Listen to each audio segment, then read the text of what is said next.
130 करोड़ देशवासियों की तरफ से दीपावली की बहुत बहुत बधाई।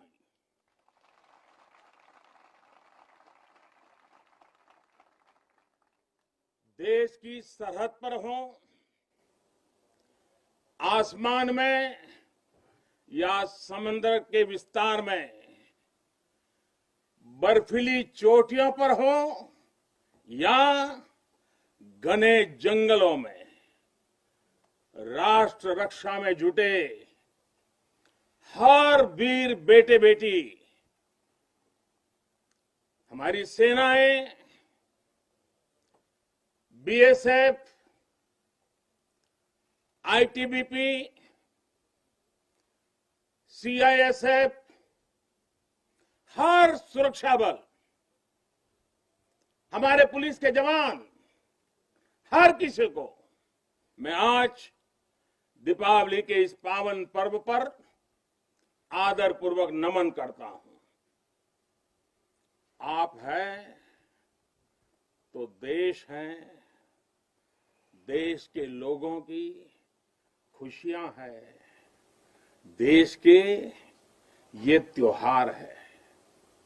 मैं आज आपके बीच प्रत्येक भारतवासी की शुभकामनाएं लेकर आया हूं। आपके लिए कोटि कोटि देशवासियों का प्यार लेकर के आया हूं। हर वरिष्ठ जन का मैं आपके लिए आशीष लेकर के आया हूं। मैं आज उन वीर माताओं, बहनों और बच्चों को दीपावली की हार्दिक शुभकामनाएं देता हूं, उनके त्याग को नमन करता हूं, जिनके अपने बेटे हो या बेटी आज त्योहार के दिन पर भी सरहद पर तैनात हैं। वे भी, परिवार के सभी लोग भी अभिनंदन के अधिकारी हैं। एक बार फिर दोनों मुट्ठी बंद करके पूरी ताकत से मेरे साथ बोलिए, भारत माता की, भारत माता की, भारत माता की। साथियों, मुझे याद है प्रधानमंत्री बनने के बाद पहली बार 2014 में दीपावली के पर्व पर मैं सियाचिन चला गया था जवानों के साथ दिवाली मनाने के लिए। तो बहुत लोगों को थोड़ा आश्चर्य हुआ, त्योहार के दिन ये क्या प्रधानमंत्री कर रहा है। लेकिन अब तो आप भी मेरे भाव जानते हैं। अगर दिवाली के पर्व पर अपनों के बीच ही तो जाऊंगा, अपनों से दूर कहां रहूंगा। और इसलिए आज भी दीपावली के पर्व आपके बीच में आया हूं, अपनों के बीच में आया हूं। आप भले बर्फीली पहाड़ियों पर रहें या फिर रेगिस्तान में,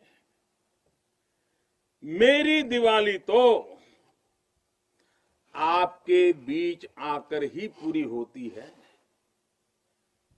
आपके चेहरों की रौनक देखता हूं, आपके चेहरे की खुशियां देखता हूं, तो मुझे भी अनेक गुना खुशी हो जाती है, मेरी खुशी बढ़ जाती है। इसी खुशी के लिए, देशवासियों के उल्लास को आप तक पहुंचाने के लिए आज मैं फिर एक बार इस रेगिस्तान में आपके बीच में आया हूं। और एक बात आपके लिए, मैं त्योहार का दिन है तो थोड़ी सी मिठाई भी लेके आया हूं। लेकिन ये सिर्फ देश का प्रधानमंत्री मिठाई लेके नहीं आया है। ये मेरी ही नहीं, ये सभी देशवासियों के प्रेम और अपनेपन का स्वाद भी उसके साथ लेकर के आया हूं। इन मिठाइयों में आप देश की हर मां के हाथ की मिठास अनुभव कर सकते हैं। इस मिठाई में आप हर भाई बहन और पिता के आशीर्वाद को महसूस कर सकते हैं और इसलिए मैं आपके बीच अकेला नहीं आता। मैं अपने साथ देश का आपके प्रति प्रेम, आपके प्रति स्नेह और आपके लिए आशीर्वाद भी साथ लेकर के आता हूं। और साथियों, आज यहां लोंगेवाला की एक्सपोज पर तो देश भर की नजरें भी आप पर है। मां भारती के लाडलों, मेरी इन बेटियां, मेरे देश की गौरव देने वाली बेटियां जो मेरे सामने बैठी हैं, उन पर देश की नजर है। मुझे लगता है कि देश की सरहद पर अगर किसी एक पोस्ट का नाम देश के सबसे ज्यादा लोगों को याद होगा, अनेक पीढ़ियों को याद होगा, तो उस पोस्ट का नाम है लोंगेवाला पोस्ट। हर किसी की जुबान पर है। एक ऐसी पोस्ट जहां गर्मियों में तापमान 50 डिग्री को छूता है, तो सर्दियों में शून्य से नीचे चला जाता है। और मई जून में ये बालू जिस प्रकार से आती हैं, एक दूसरे का चेहरा भी नहीं देख पाते। इस पोस्ट पर आपके साथियों ने शौर्य की एक ऐसी गाथा लिख दी है जो आज भी हर भारतीय के दिल को जोश से भर देती है। लोंगेवाला का नाम लेते ही हृदय की गहराई से, मन मंदिर से यही प्रकट होता है, जो बोले सो निहाल, सत श्री अकाल। ये जयकारा कानों में गूंजने लगता है। साथियों, जब भी सैन्य कुशलता के इतिहास के बारे में लिखा पढ़ा जाएगा, जब सैन्य पराक्रम की चर्चा होगी, तो बैटल ऑफ लोंगेवाला को जरूर याद किया जाएगा। ये वो समय था जब पाकिस्तान की सेना बांग्लादेश के निर्दोष नागरिकों पर अत्याचार कर रही थी, जुल्म कर रही थी, नरसंहार कर रही थी। बहन बेटियों पर अमानवीय जुल्म हो रहे थे और पाकिस्तान की सेना के लोग कर रहे थे। इन हरकतों से पाकिस्तान का घृणित चेहरा उजागर हो रहा था।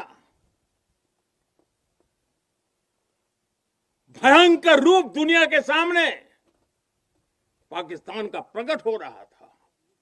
इन सब से दुनिया का ध्यान हटाने के लिए पाकिस्तान ने हमारे देश की पश्चिमी सीमाओं पर मोर्चा खोल दिया। पाकिस्तान को लगता था कि भारत की पश्चिम सीमा पर मोर्चा खोल दूंगा, दुनिया में भारत ने ये कर दिया, भारत ने वो कर दिया करके रोता रहूंगा और बांग्लादेश के सारे पाप उनके छिप जाएंगे। लेकिन हमारे सैनिकों ने जो मुंह तोड़ जवाब दिया, पाकिस्तान को लेने के देने पड़ गए। साथियों, यहां इस पोस्ट पर दिखाए गए पराक्रम की गूंज, इस गूंज ने दुश्मन का हौसला तोड़ दिया था। उसको क्या पता था कि हां, उसका सामना मां भारती के शक्तिशाली बेटे बेटियों से होने वाला है। मेजर कुलदीप सिंह चांदपुरी के नेतृत्व में भारतीय वीरों ने टैंकों से लैस दुश्मन के सैनिकों को धूल चटा दी। उनके मंसूबों को नेस्त नाबूद कर दिया। कभी कभी मुझे लगता है कि कुलदीप जी के माता पिता ने उनका नाम कुलदीप भले रखा था, उनको लगा होगा ये कुल का दीपक है, लेकिन वो कुलदीप जी ने अपने पराक्रम से उस नाम को ऐसे सार्थक कर दिया, ऐसे सार्थक कर दिया कि वे सिर्फ कुलदीप नहीं, वे राष्ट्रदीप बन गए, राष्ट्रदीप बन गए।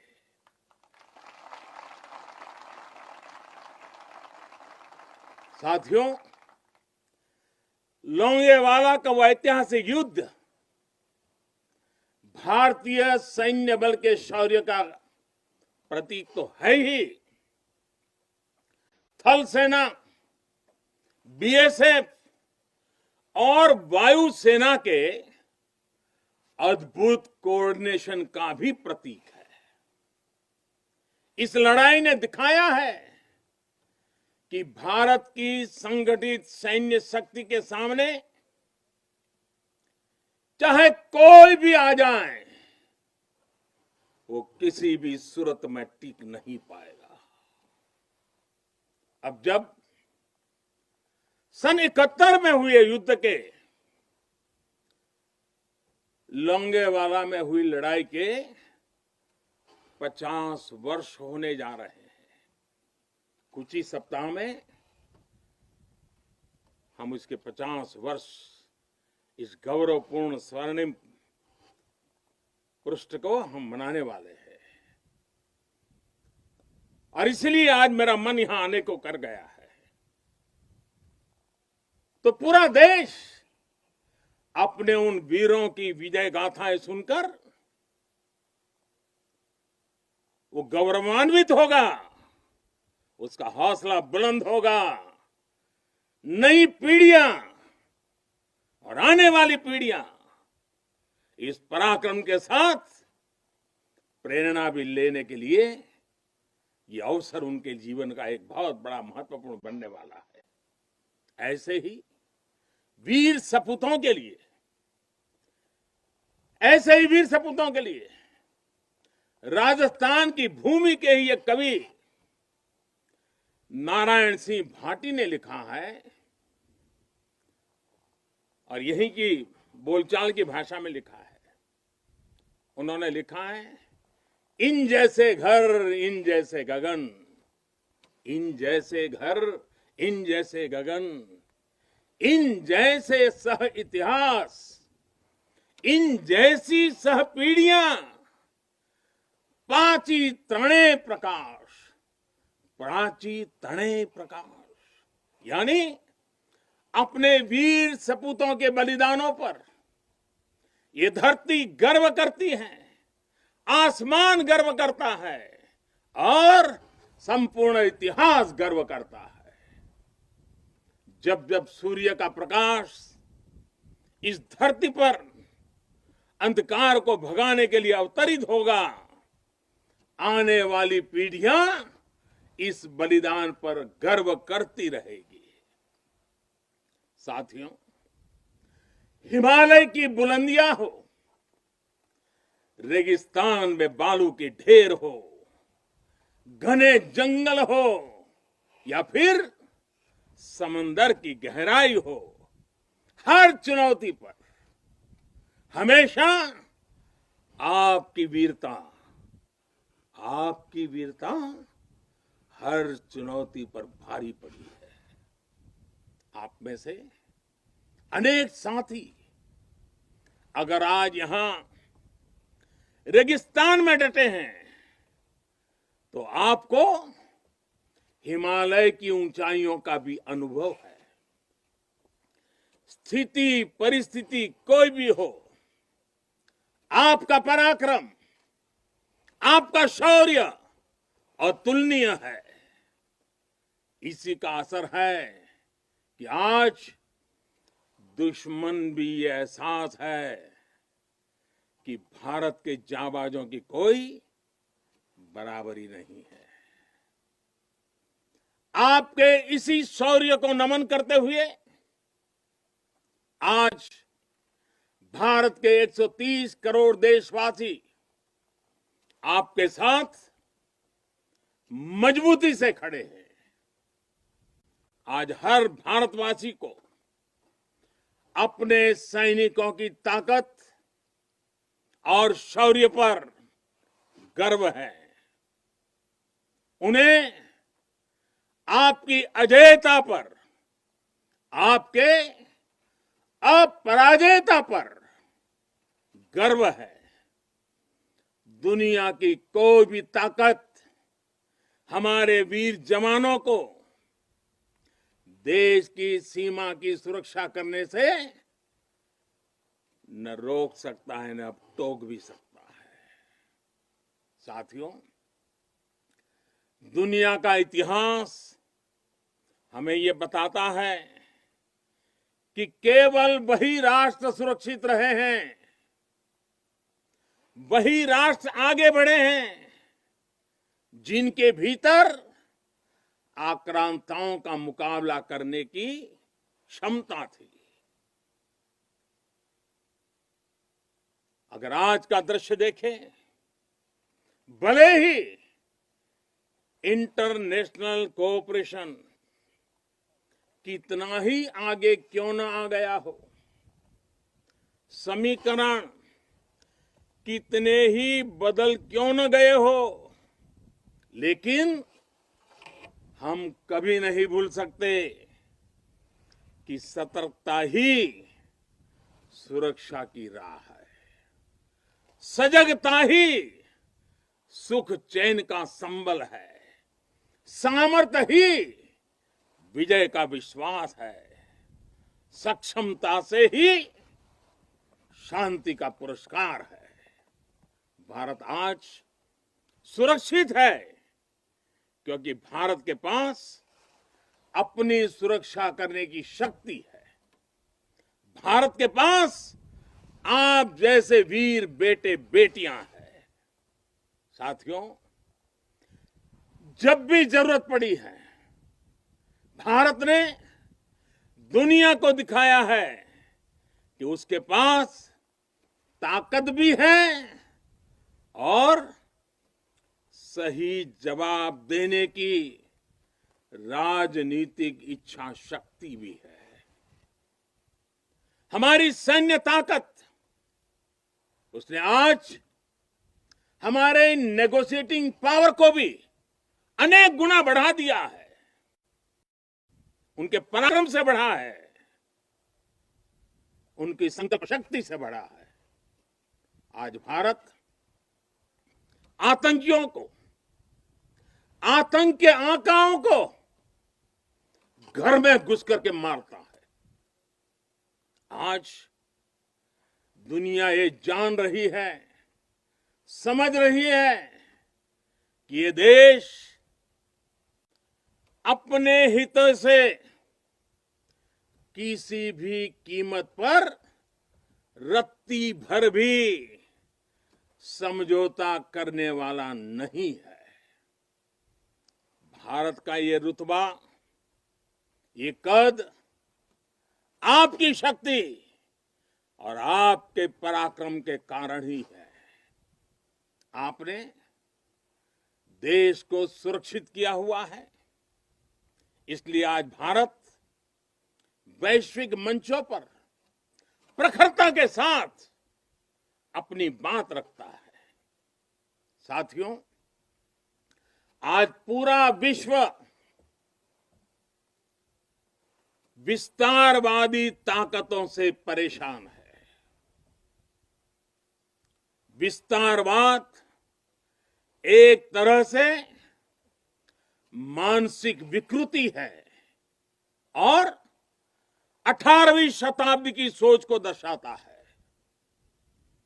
इस सोच के खिलाफ भी भारत प्रखर आवाज बढ़ रहा है। साथियों, आज भारत बहुत तेजी के साथ अपने डिफेंस सेक्टर को आत्मनिर्भर बनाने की तरफ बहुत तेजी से कदम उठा रहा है, आगे बढ़ रहा है। हाल ही में हमारी सेनाओं ने निर्णय लिया है कि वो 100 से ज्यादा अलग अलग प्रकार की जो आवश्यकताएं, खासकर हथियार और साजो सामान, उसको अब विदेशों से नहीं लेंगे, भारत में उत्पाद की हुई चीजें ही लेंगे। यही का उत्पाद और उसके लिए जो आवश्यक होगा करेंगे। ये निर्णय छोटा नहीं है। इसके लिए सीने में बहुत बड़ा दम लगता है, अपने जवानों पर विश्वास लगता है। मैं आज इस मौके पर और त्याग और तपस्या की एक महत्वपूर्ण भूमि से मैं अपनी सेनाओं को उनके इस महत्वपूर्ण फैसले के लिए बहुत बहुत बधाई देता हूं। ये निर्णय छोटा नहीं, मैं जानता हूं। फैसला सेना ने लिया, आत्मनिर्भर भारत का एक बहुत बड़ा हौसला बढ़ाने वाला निर्णय लिया। लेकिन सेना के इस फैसले से देशवासियों में भी, 130 करोड़ देशवासियों में ऐसा मैसेज चला गया, सब दूर चला गया। और वो मैसेज क्या गया? लोकल के लिए वोकल होने का। सेना के एक निर्णय ने 130 करोड़ देशवासियों को लोकल के लिए वोकल होने की प्रेरणा दी। मैं आज देश के नौजवानों से, देश की सेनाओं से, सुरक्षा बलों से, पैरामेडिकल फोर्सेस से एक के बाद एक इस प्रकार निर्णयों के अनुकूल भारत में भी मेरे देश के युवा ऐसी ऐसी चीजों का निर्माण करेंगे, ऐसी ऐसी चीजें बना करके लाएंगे। हमारे सेना के जवानों की, हमारे सुरक्षा बल के जवानों की ताकत भी बढ़ेगी। हाल के दिनों में अनेक स्टार्टअप्स सेनाओं की जरूरतों को पूरा करने के लिए आगे आए हैं। डिफेंस सेक्टर में नौजवानों के नए स्टार्टअप्स देश को आत्मनिर्भरता के मामले में और तेजी से आगे ले जाएंगे। साथियों, रक्षा क्षेत्र में आत्मनिर्भर भारत देश के बढ़ते हुए सामर्थ्य का लक्ष्य है। सरहद पर शांति। आज भारत की रणनीति साफ है, भारत की रणनीति स्पष्ट है।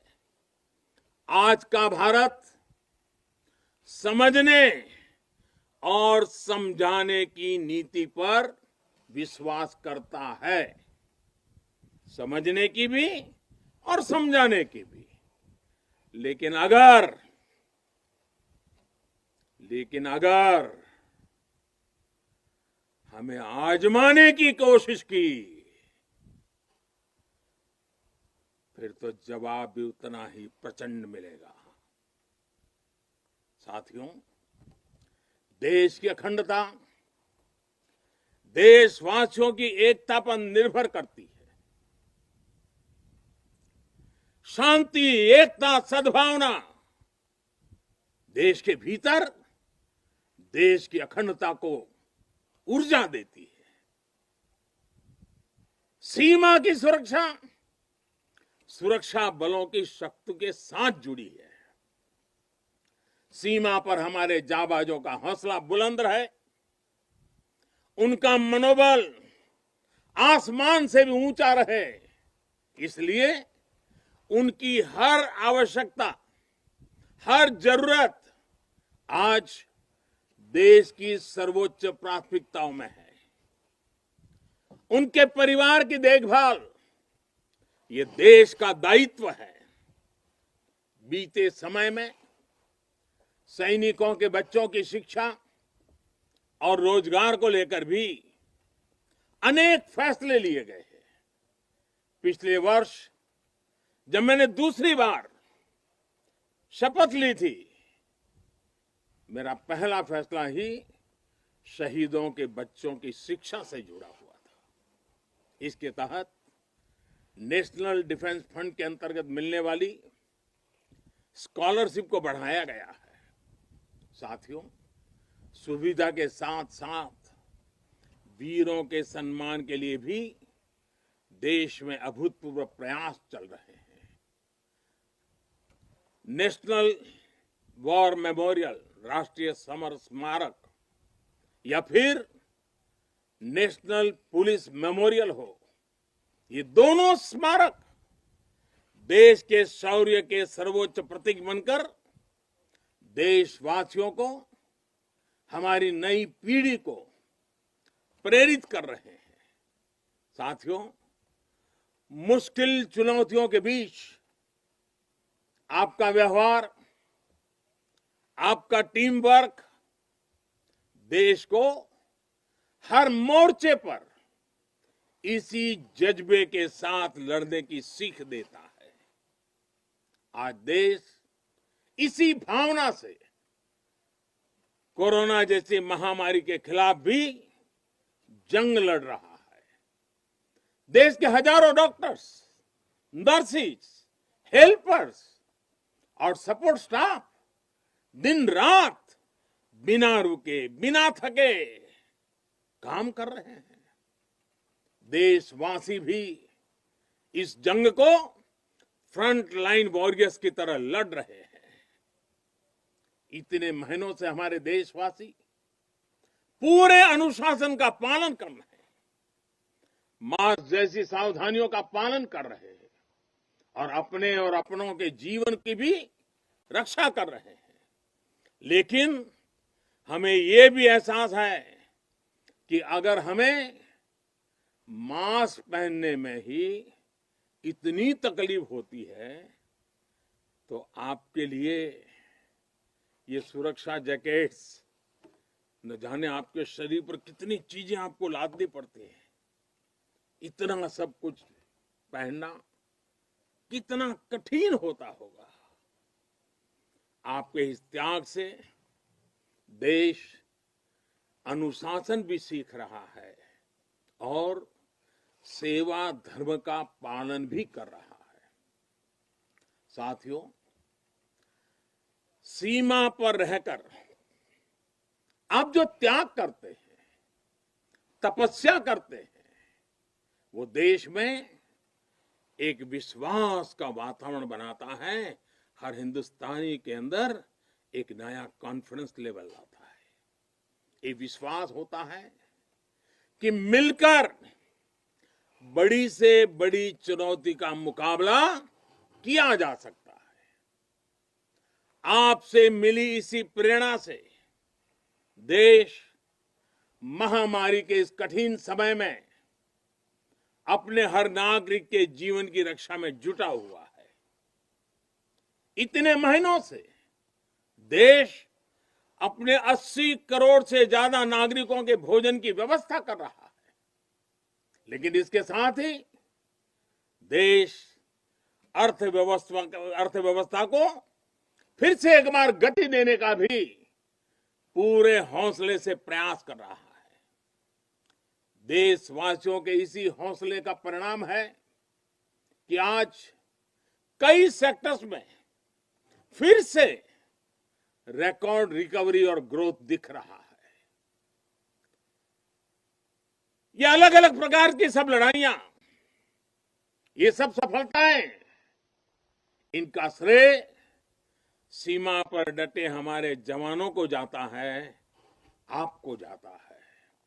साथियों, हर बार, हर त्योहार में जब भी मैं आपके बीच आता हूं, जितना समय आप सबके बीच बिताता हूं, जितना आपके सुख दुख में शामिल होता हूं, राष्ट्र रक्षा का, राष्ट्र सेवा का मेरा संकल्प उतना ही मजबूत होता है।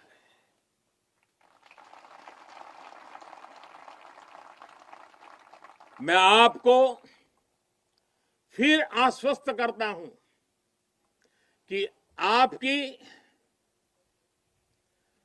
निश्चिंत होकर अपने कर्तव्य पथ पर डटे रहें।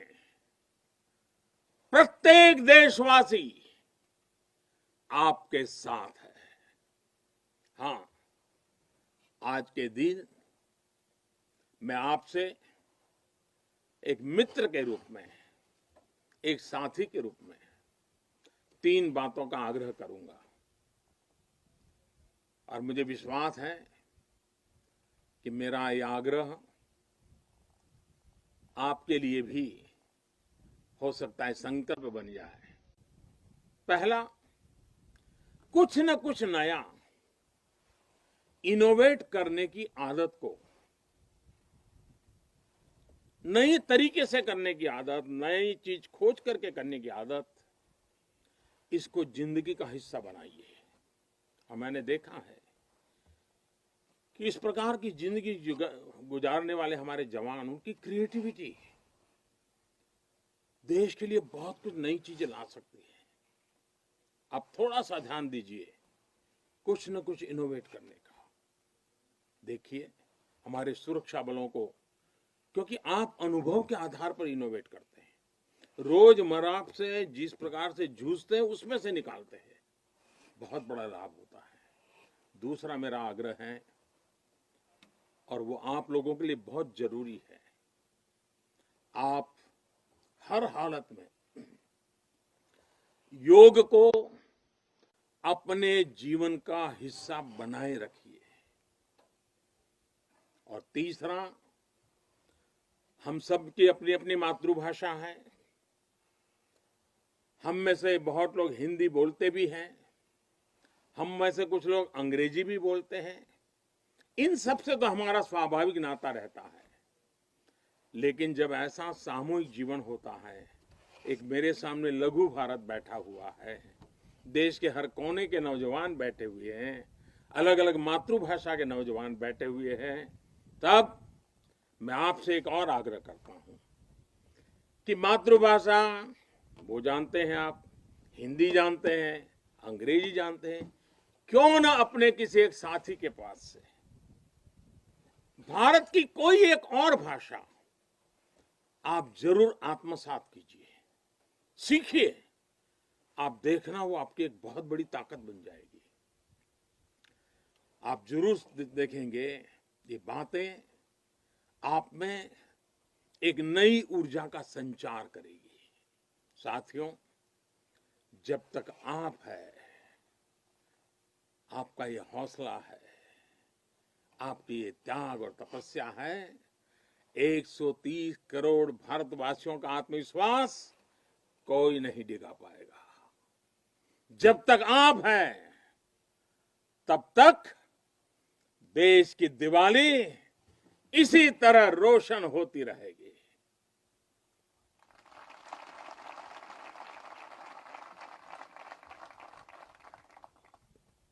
लोंगेवाला की इस पराक्रमी भूमि से, वीरता और साहस की भूमि से, त्याग और तपस्या की भूमि से मैं फिर एक बार आप सबको भी और देशवासियों को भी दीपावली की अनेक अनेक शुभकामनाएं देता हूं। मेरे साथ पूरी ताकत के साथ दोनों मुट्ठी ऊपर करके पूरी ताकत से बोलिए, भारत माता की, भारत माता की, भारत माता की, भारत माता की, भारत माता की। बहुत बहुत धन्यवाद।